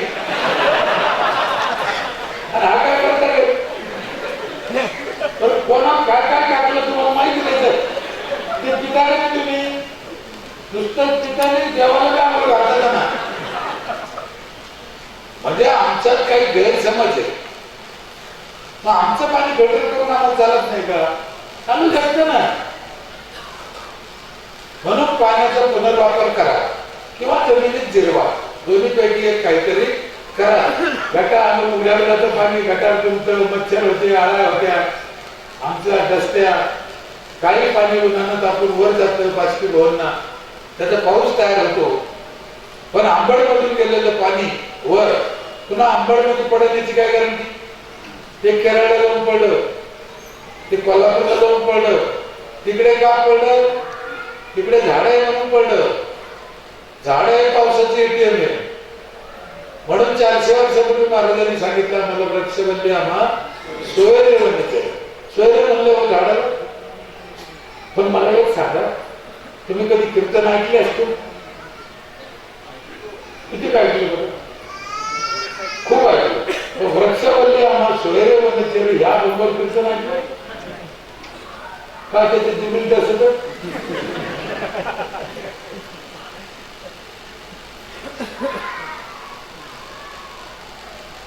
गरजेचं सांगा समाजाला. त्या वर्षी शिर्डी संस्थांच्या शिवला फोन केला मी पावसाळ्यात. म्हणलं साहेब एक काम करा, शिर्डीत पावसाळ्यात जे लोक येते दर्शनाला त्यांना शाही प्रसाद म्हणून एक रोप द्या. ते टाकळेकर साहेब येते ते पण इथं होते आपल्याला. आता म्हणजे आम्हाला कोणी म्हणलं नाही ना, आम्हाला सुचलं नाही. त्या वर्षी कोण टाकतो नाही म्हणजे त्या वाटले नाही ना यावर्षी. लोकांना डोक्यावर गेले डोक्यावर. आणि त्यांनी मला सांगितलं ते नाही म्हणजे भास्कर दादा आमच्या विषयी रोप बोलते तुम्हाला सांगू. म्हणलं सांगा. म्हणजे साईबाबाने जो लिंब लावला होता त्यांच्या हाताने, त्या लिंबाच्या लिंबोळ्यापासून तयार केलेली लिंबाचे रोप आहे. अरे म्हणलं नाचत नाही, नाचत. त्याला अनुदान नको, त्याला 1 रुपयाचा खर्च नको, आणि वनमंत्री नको आम्हाला. इतके झाडं लागत. शेगावचं गजानन महाराज आहे, पंढरपूर आहे, आळंदी आहे, भगवानगड आहे. किती लोक रोप लावतील, पण लोकांची नस पकडा ना. त्याला जे पाहिजे ते द्या ना. आता काल तर मी काय बातमीत ऐकलं, गेल्या वर्षीच्या वनमंत्र्यांना लावलेल्या झाडाची या वर्षीच्या वनमंत्री चौकशी करणार आहे. आता काय डोकं झाडा.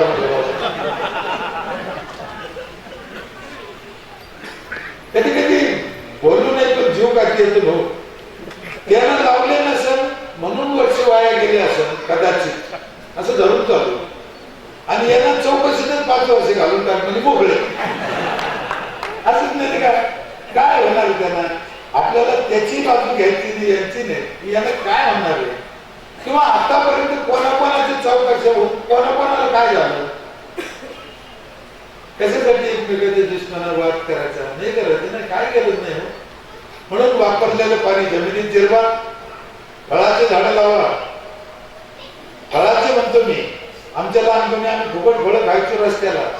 आता विकत जहर खातो. फळं नाही ते टरबुजाला औषध लाय, केळाला औषध, आंब्याला औषध, विकत जहर, फुकट फळं. किती लोक बिघडले. ते पंढरपूरला कारखाना धरला दुधाचा, ते खटाक दूध नाही त्याच्यात. कारखाना 50 ग्राम दूध नाही तिथं, पुरं केमिकलचं दूध. काल ते गावरान तुपाचं धरला गोरखपूरला कारखाना, तुपच नाही त्याच्यात. कारखाना तुपाचा काय मला तुम्ही घडत काय? तिथे काही मर्यादा आहे का? काय खावा लावते मी कळा. कुठे जायचं आता? दूध खोटं, तूप खोटं, जिरे जिरे लवंग मिरे. आपण पाहत नाही साहेब, अर्ध नकली देते खाल्ल्यावर कळेल तुम्हाला. इतकंच काय पहिला हलकट असे जवारी गावात खडा माती जाऊ शकतो, शेंगदाणे कस काय तू त्याला कल्पल वरून सांगायला. आणि खडा नाही, काळा ढवळा नाही, लालच येतो शेंगदाण्याच्या कलरचा. नाही माणूस घसरला ना, काय करून येणार रे हे अशा अवलंबी. मला खरंच सांगा, आपण महात्मा गांधीची जयंती कधी साजरी करतो? महाराजांची, छत्रपती शिवाजी महाराजांची, बाबासाहेब आंबेडकरची आणि आपल्या आजची. ऐकून कोणाला ध्यान सगळे घेतलं. आम्हाला जवळचं कोण आहे? आजा. वावर कोण ठेवलं? आज्यानं. वाडा कोणा बांधला? आज्यानं. आणि आठवण कोणाची राहिली? काय कारण? हे लोक समाजासाठी जगले म्हणून समाजाच्या आठवणीत राहिले. आमच्या आजचं काय झालं? हे असे खोटे धंदे केले ना, घरातून पुढे दगड ठेवले, कधी ग्रामपंचायत नगरपालिकेचे टॅक्स नाही भरला भाड्याला, कधी नळाला तोटी नाही लावली, घरातून झाडून घेतलं गल्लीत फेकून दिलं. याला हलकट कोण ध्यानात ठेवून असं मला कळतच नाही. घरात झाडून घेतलं गल्लीत कसं काय फेकी, लाच कशी वाटत नाही. कसं काय स्वच्छ देश करायचा, कसं स्वच्छ सुंदर करायचं. पण तो फेकी तो जे पदावर बसले यांनाही घेणं नाही, मग कसं व्हायचंय? कोणाचं कोणाला मिळ नाही ना. आम्ही तेच केलं, लोक करून घेतलं. 4000 नारळ लावले मी आतापर्यंत गावात, सगळे लोक खायचे, आम्ही नाही. गावात रस्त्याला नारळ आहे साहेब, पोरं तोडून खायला लागले. काय आनंद होतो. 110 जांभळाची झाडं आहे माझ्या स्मशान होते, इतके जांभळं लागत त्याला, पोरं तिथेच खेळत स्मशान होते. एखाद्या बाईचं पोरग सापडलं नाही का ती म्हणजे स्मशान होती का असं जाऊन का. मला गावातले एक म्हणे इतके जांभळं काय सापडलं. मी म्हणलं तुला काय तकलीफ झाली? मी तर पाहायला तकलीफ झाली. गावात काय राहते असे मी म्हणलं भाऊ, मी लहानपणी एक गोष्ट ऐकली होती, आमच्या बापदादाने सांगितली होती. माणूस जर जांभळीच्या झाडाखाली झोपला आणि जांभूळ वरून जर बाजूला पडलं थोडं तर ते उचलून खात नाही. मग मी विचार केला, माझ्या गावातलं माणूस जर जांभळीच्या झाडाखाली झोपला आणि जांभूळ जर बाजूला पडलं मग इतक्या दाट जांभळी लावल्या होता, आराम गोड कुठे झोपलं ते कडक पडत आहे. इतकी काळजी घ्यायची आपण. काय करताय? घ्यायचे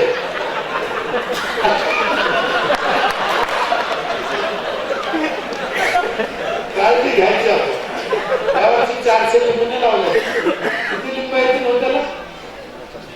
शिवरस्त्याला नारळ लावले. लोकांना सांगितलं नारळ आम्ही आणले पण तुम्हाला ठेवून द्या, तुम्ही त्याचा वाढवा तुम्हालाच खा. लहान झाड आहे.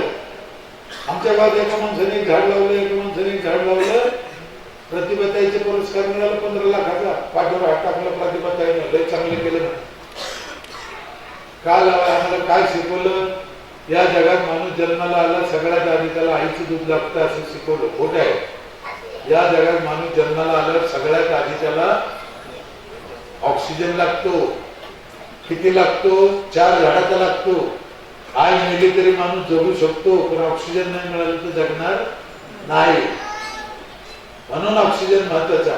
अंबडची लोकसंख्या किती अंदाजे? 40,000.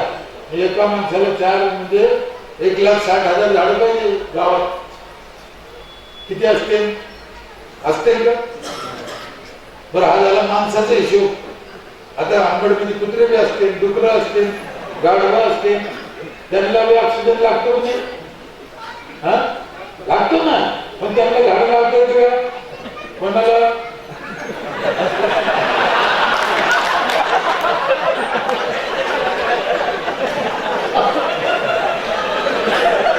कोणाला लावता येते? आम्हाला कळत नाही का? कळत करत नाही. म्हणून करा. आमचे हात जोडून विनंती करा. काय त्याचं तापमान? माझं शिल्प, आमच्या तिकडे एक शिल्प म्हणून आहे, तिथे 5-6 पोरं आहे. 13,000 झाडं लावले साहेब सरकारी जागेवर रस्त्याला. 13,000 पाणी घालते. होऊ शकतं ना. हो का त्याला आम्हाला नाही करायला इथं? यांना बी माझी विनंती आहे तुमच्या ग्रुपला, या वर्षी जून पासून ते बी चालू करायला. काय त्याला करावं? चालू करायचं. ज्या ज्या गोष्टी जेवढं होईल तेवढं, इतकं टार्गेट ठरायचं असं नाही. जेवढं होईल तेवढं, जेवढं शक्य होईल तेवढं करा ना. त्यात काय?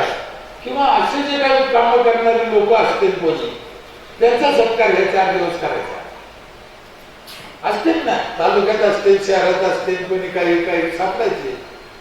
आता आज काय सगळीकडे सापडले तुम्ही असे दरवर्षी सापडायचे, आणायचे, त्यांचा सत्कार करायचा, त्यांना मोठेपणा द्यायचा.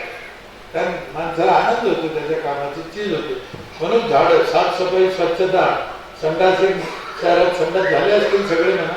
अजून काही जाते आंबेडमध्ये बाहेर जात असते, जातेच आंबेडमध्ये जाते म्हणलं काय बोलावं. संडास का बांधायचा लोकांना हे बी माहिती नाही. माझ्या अंदाजाने मला जी माहिती आहे, आम्हाला ज्यावेळेस लग्नीला संडासला जायचे 2 मिनिटाच्या आत गेलं पाहिजे, नाही तर आमचं रक्त खराब होतं. हे मी नाही, वेदात सांगितलेलं आहे. आपल्या शरीरातून ज्या ज्या गोष्टीला प्रेशर आहे, नीट ऐका शब्द, ज्या ज्या गोष्टीला प्रेशर आहे त्याला थांबायचं नाही. हे वेदात सांगितलेलं आहे. आणि सगळ्यात महत्वाची गोष्ट म्हणजे 15 वर्षापूर्वी आम्ही काही गावं पाहायला गेलो होतो महाराष्ट्रात, चांगले चांगले आम्हाला काम करायचं म्हणून.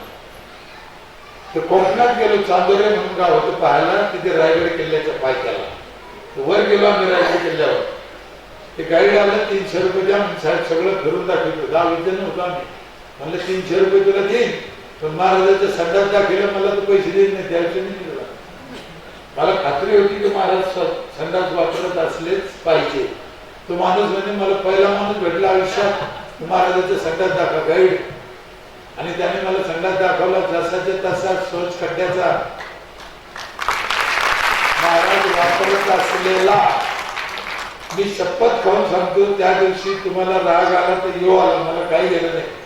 मी रायगड किल्ल्यावर जाऊन समाधीचं दर्शन घेतलं नाही, पण त्या संडासचं वापरून दर्शन घेतलेलं मी माणूस. 400 वर्षापूर्वी आमचा बाप संडास वापरत होता. हे मजा घेते साहेब, आम्हाला अजून अनुदान लागत. ते बी स्वच्छ खड्ड्याचं आहे, चिनी मातीचं भांडं नव्हतं, दगडाचं कोरून केलेलं भांड आहे. वापरच करायचं ना. हो 12,000 घेतले, बाहेर जातो. माशी असते का माशी? माशीला 6 पाय असते म्हणते, आणि एका पायाला 6,000 जंतू चिटकते. डॉक्टर साहेब एका पायाला 6,000, पाय किती दिला? 6. समजा ती माशी कोणाच्या संडासवर बसली, उठून आली ना आमच्या भाकरीवर बसली. आम्ही भाकर खातो का फेकून देतो? खातो. तुम्ही खाता का फेकून देता? खातो. कोणी खातो? तुम्ही खातो, आम्ही खातो. किती जंतू घेऊन आली? 36,000. आता याचा आपण एक उलट पाहू. जर तुम्हाला एखाद्या माणसाला किंवा एखाद्या बाईला सांगितलं तुम्ही काय करा, तुमच्या स्वतःच्या संडास मध्ये सुईचं टोक बुडा, सुईचं, आणि ते भाकरी लावा आणि मग खा. कोणी खाईल? नाही खा. आता सुईचं टोक मोठं का 6 पाय मोठे? ते खातो जास्तीच, थोडं खात नाही. काय करा, त्याला सुईच्या टोकाचं ज्ञान झालं आणि माशीच्या पायाचं त्याला ज्ञान त्याला कळलं नाही. म्हणून विज्ञानाची गरज आहे, म्हणून कृतीने समजून सांगायची गरज आहे. तिथे एक मोठा घोटाळा झाला आंबेडकर माशी. हो सुईच्या टोकाने लावलं ते तुमचंच होतं, ते खात नाही तुम्ही.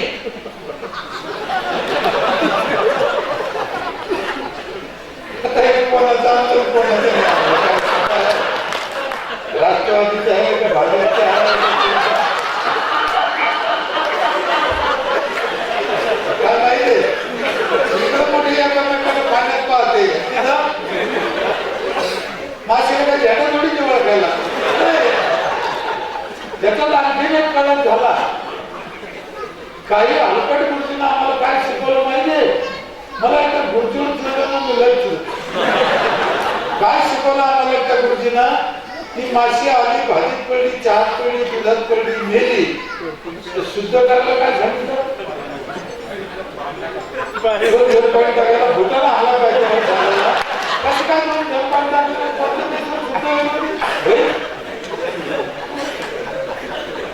नाही? आराम करून गुरुजी नाही पाहिजे झाले ते बरे ना.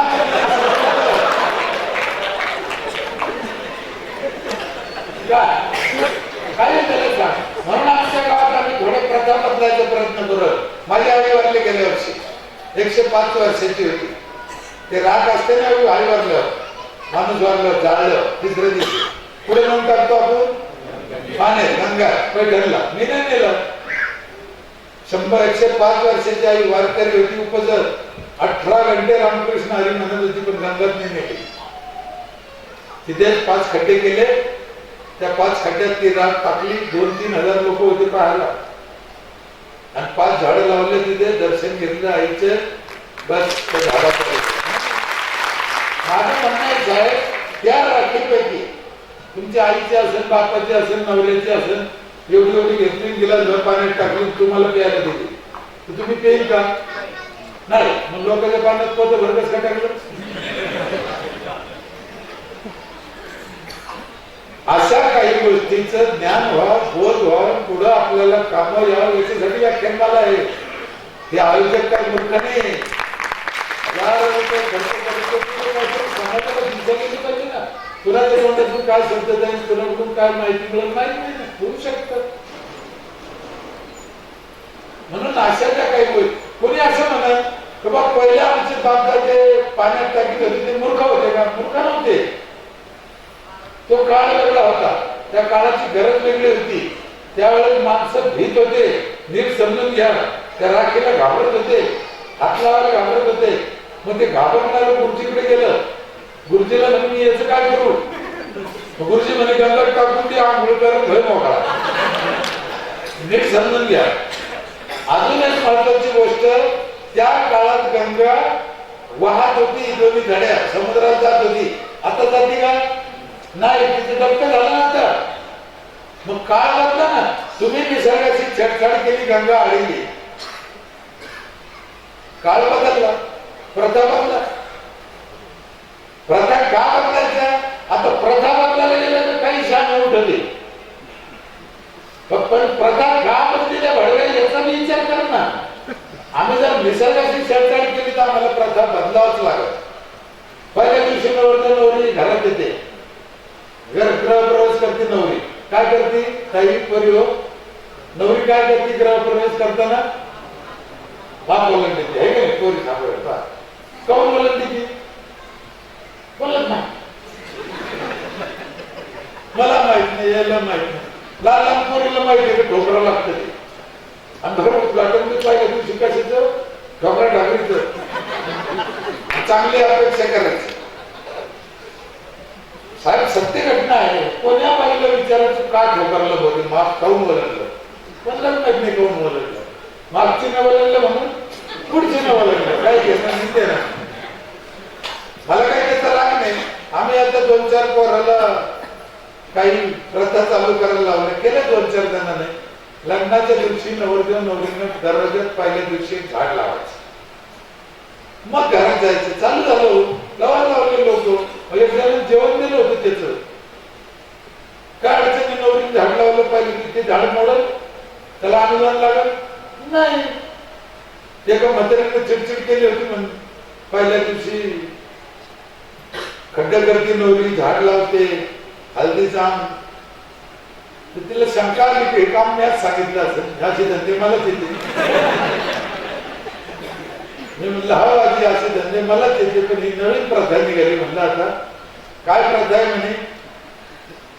मी म्हणलं पहिल्या दिवशी नवरदेव नवरीनं झाड लावलं तर लेकरूबाळ जगत, नाही तर जगतच नाही. असं आहे का म्हणे? म्हातारी माती लुटू लागली, चांगलं आहे. कारण लोकांना अशा पद्धतीची घाला ना, त्याला काय होतं भीती. आणि अशा कारणातूनच प्रथा पडलेली आहे, लक्षात ठेवा. कारण त्या समाजाला ती भाषा कळत नसेल तर त्याला वेगळ्या भाषेत सांगावं लागतं. नाही तर कोणाकोणाला बसलं नाही.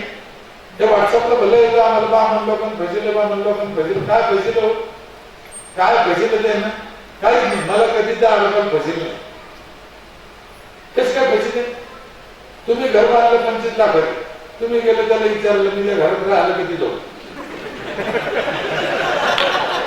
ते म्हणजे 17 तारखेला 4 वाजता मी 200 रुपये त्याचं काय चुकलं होतं तुम्हाला अक्कल नाही म्हणतच नाही त्याने त्याच्या कामाचे 200 रुपये घेतले पण मला एक कळत नाही बकरी वाघाच्या पिंजऱ्यात घुसली मग ते काय म्हणून मला एकादशी तर कच्ची काही ना हो आणि बामणच लुटितो असं नाही आमचे पोरं आमची फाईल खालवर करायची 200 रुपये घेतली तेव्हा मी लाल वाटत त्याने तरी मुहूर्त काढून दिलं याने काय केलं एका हे ऑफिस असं नाही की तिथे पैशाशिवाय काम होत नाही आता म्हणजे कोणाची लोक आहे हे आमचे नाही म्हणून दुसऱ्याला नाव ठेवत बसायचं नाही कोणी कोणाला बसलेलं नाही मी पहिलं आपण बोललो वाईटाची एक जात आहे म्हणून संडास बांधा राहिलेल्या लोकांना बांधा नगरपालिकेचं कोणी आहे की इथं स्वतःला सांगितलं असतं आपण द्यायला तुम्ही सांगता एका दिवसात एक माणूस बाहेर सांगायला जात नाही साहेब बंद म्हणजे बंद आम्ही त्या काळात केले वेगवेगळे प्रयोग केले मला ते एवढं टाइम नाही सांगायला आठवून घ्यायचे लय प्रयोग केले आम्ही तेव्हा झालं आता विज्ञान आहे सोपा प्रयोग सांगतो ते 1.25 लाख रुपये खर्च करायचे फक्त 14-20 आठवड्यातून करा नगरपालिकेने करा एक माणूस जात नाही बाहेर आता ते नवीन लग्नात कॅमेरा आला तो आधीवरून काय नाव ड्रोन घ्यायचा ड्रोन रोज सकाळी 5:30-6लाच सोडायचं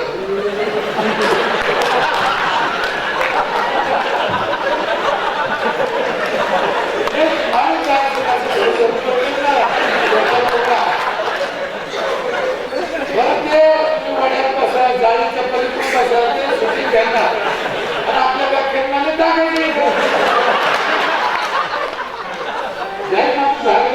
जाऊ शकत नाही पण त्याला काही म्हणता यायचं नाही बोलता यायचं नाही काही नाही ज्याला चांगली भाषा कळत नाही त्याला अशीच भाषा सांगावी लागते आणि शिक्षण एक महत्वाचं आहे शिका बाबासाहेब आंबेडकरनी आमच्या गाडगे बाबांनी भांडे का पण पुस्तके घ्या सांगितलं शिक्षणाशिवाय पर्याय नाही मी आतापर्यंत 22 देशात गेलो काय अडचणी येते मला माहिती देशभर फिरतोय दुसऱ्या राज्यात जातोय तिथे बोलावं लागतं मला 7वी शिकलेलं नीट मराठी बोलते तिकडे काय देईन होती मध्ये माणूस घ्यायला होतो मी त्याला सांगतो ते त्याला सांगतो त्याने काही प्रश्न विचारला त्याला किंवा मला मराठीत विचारतो मी मराठीत उत्तर देतो त्याच्या भाषेत ते सांगतो तोवर मी त्याच्या तोंडाकडे पाहतो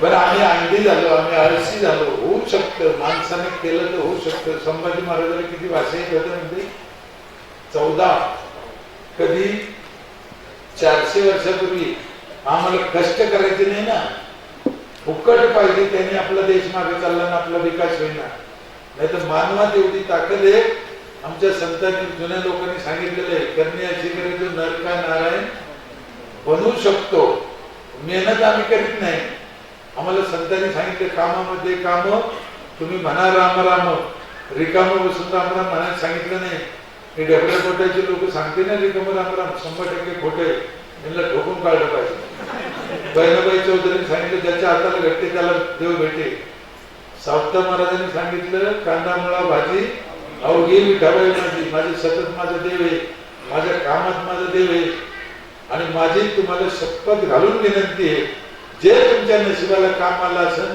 तिथंच राहा येड्यांनी करायचं नाही त्याच कामात मन लावा तिथंच तुम्हाला एक देव भेटेल दुसरीकडे भेटायचा नाही उदाहरण घ्या सिंधुताई सपकाळ आहे सत्यपाल महाराज आहे निवृत्ती महाराज आहे काय यांनी यांचे काम नीट केले अख्खा महाराष्ट्र डोक्यात घेऊन राहिलं ते का बरं म्हणून ज्ञानेश्वर महाराजांनी तेव्हा सांगितलं आम्हाला ठाईच बैसोनी करा एकचित्त आवडी आनंद आढावा अभंगाचे अर्थ कळले नाही, सांगणाऱ्यांना दुसरं सांगून दिलं काहीतरी. तेव्हा का त्यात सांगितलं मी तू पण जाऊ दे तुझी एकची घोंगडे पांघरू हरी जाती भेदभाव मिटीला. सगळ्या जातीच्या संताला मान दिला पंढरपूरच्या विठ्ठल रुक्मिणीपाशी. सोगोबा दलित नरहरी सोनार सावता माळी गोरा कुंभार सजन मुस्लिम सजन कसे मदालाचा वेशा यांना संतांच्या ठिकाणी मान दिला. आम्ही काऊन निराळी करतो, आम्ही काऊन याला त्याला नाव ठेवतो? कारण आम्हाला ना वारकरी कळला नाही, ना परमार्थ कळला नाही, गाथा कळला नाही. फक्त याला त्याला नाव द्यायचं, याला त्याला नाव ठेवायचं आणि टिचकुल्या करायच्या. आणि टिचकुल्या करणारे हे दर गावात असते, दर जगात असते. त्याच्यामुळे तुम्ही काही दूध बाळगायचं नाही. असू द्या, आम्हाला ते बी सांगितलं निंदकाचे घर असा विषय झाला. त्यांना काय घ्यायचं, ते रात्री एक जात येते. ते न करता आपण एकमेकाला समजून घ्या. दरवर्षी चांगला कार्यक्रम झाला, पुढच्या वर्षी तुमची आणखीन प्रगती व्हा. सगळ्याला समजून घ्यायचा हा तुमचा जो प्रोग्राम आहे. मला मूड आला म्हणून 1-2 मिनिटं वाढवून घेतो. समजून घ्यायचा जो विषय आहे ना माझ्या जीवनातला, मी एक सांगतो, लय वेळेस सांगितलं, तुम्हाला सांगून टाकतो. समजून कसे घ्यायचं एकमेकाला. मी 7वी शिकलेला, माझी बायको माझ्यापेक्षा 7 वर्गाने माझं म्हणलं, काहीच कळत नव्हतं. भोळी, एकदम भोळी. किती भोळी, तिच्यासारखी भोळी तीच. तिला चालन कळत नव्हतं, माचीस कळत नव्हती, फोन कळत नव्हतं, स्वयंपाक येत नव्हता. सत्य घटना. 13वे वर्षी लग्न, काहीच कळत नव्हतं. आमच्या भावाने आईनं आम्ही शिकून मग नंतर जरा 20-25 वर्षाची बात थोडी बरी झाली. आता आम्हाला शिकली की असं नाही, असं करा. 25-30 वर्षापूर्वी आमच्याकडे स्वाध्याय परिवार चालतो. ते लोक आले होते काही स्वाध्याय परिवारचे गावात. त्यांनी चांगली सुरुवात केलेली आमच्या इथे. त्यांची पण मदत झाली कामाला. ते ताई आल्या, मी सगळ्या पंथात जातो म्हणलं.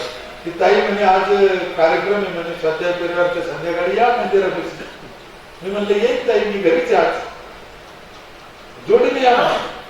आता आधी म्हणलो घरीच आहे आणि मग नंतर गुतलं नाही पण मंदिराला. मग म्हणलं बाबा जोडीने. पहिली बार बायकोने घेऊन गेलो मी आयुष्यात गावात. ते गावात नाही आले वस्तू नव्हती. गेलो घेऊन ऐकू तिथं आपलं येऊ घाले. तिथे गेले लोक जमा झाले नव्हते. ती ताई म्हणजे लोक जमा होत तर थोडा उशीर आहे, तोपर्यंत आपण एक खेळ खेळू.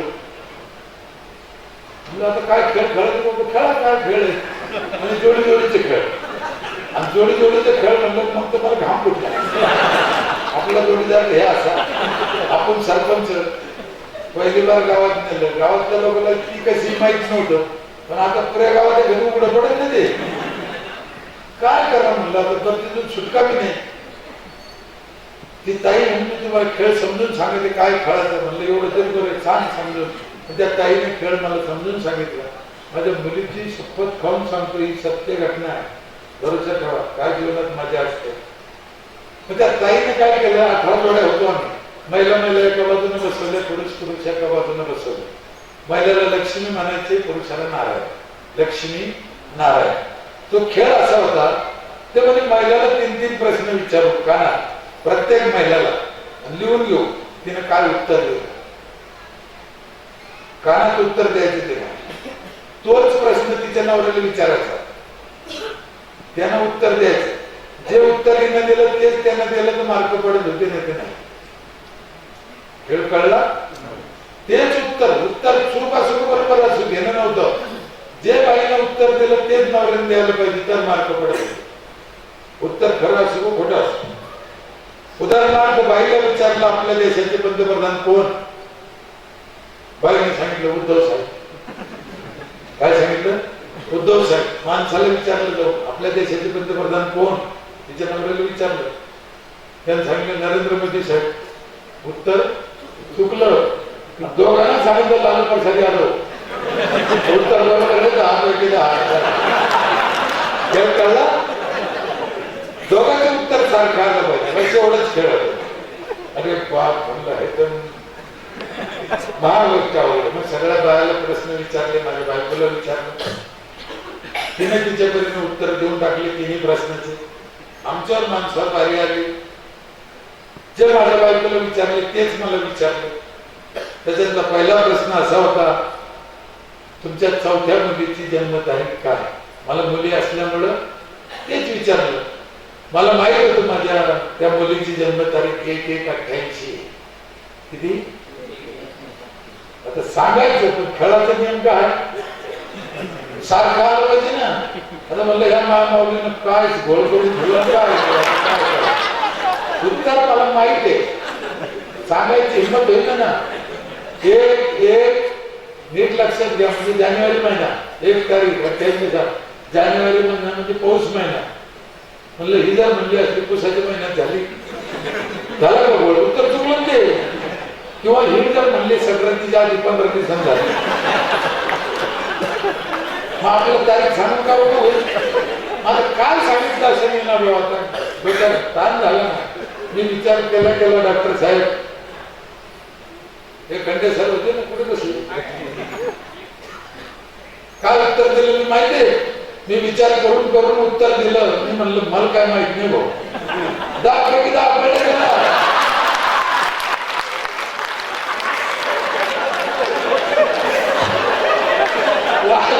वास्तविक पाहता 1/1/88 त्याचं उत्तर मला माहित होतं, पण मी सांगितलं नाही, कारण मला त्या खेळात जितायचं होतं. एखाद्या काळात जितायचं असलं तर 2 पावलं मागे सरकारची ती तयारी माणसाची असली पाहिजे. आम्हाला माहीत तोंड घालून लफडा होतो, हे की नाही?